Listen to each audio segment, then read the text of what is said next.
Tu sais, Ce que je comme trouve, je c'est ce que je regarde les trouve. souvenirs, je pensais pas qu'on allait parler de ça, mais deux événements. Premièrement, on recule dans le temps un peu. Je pars à sac à dos, je m'en vais en Thaïlande. Puis il y a un endroit dans le nord de la Thaïlande où on voit ça, les photos, les femmes au long cou, là, avec plein, Oui, plein, plein oui, de oui. colliers, là. C'est triste pour eux autres, mais c'est des attrapes touristes, là. Tu vas là, tu te prends la photo, mais tu n'as pas accès à leur Non.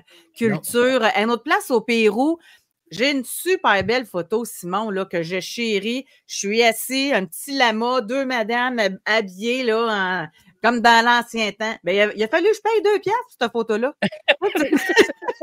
Tu sais, Exactement ça. il y a comme plus d'authenticité là-dedans.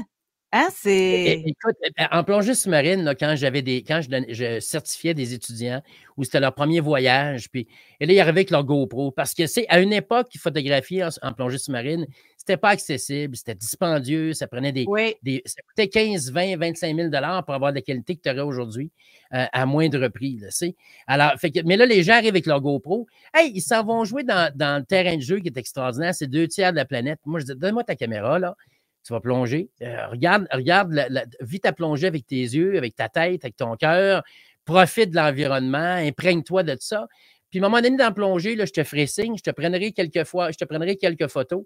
Tu amèneras ça en souvenir à ta famille, mais vis ta plongée. Ça me mettait sans connaissance de voir que les gens gaspillaient leur plongée à regarder ça dans un petit écran qui est gros de même.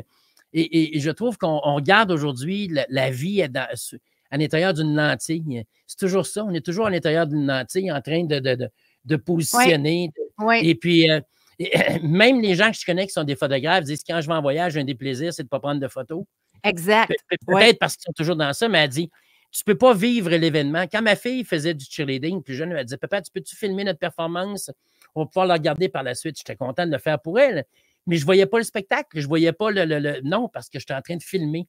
Et là, les gens, au lieu de regarder le spectacle, ils regardent la caméra. Et je trouve ça triste.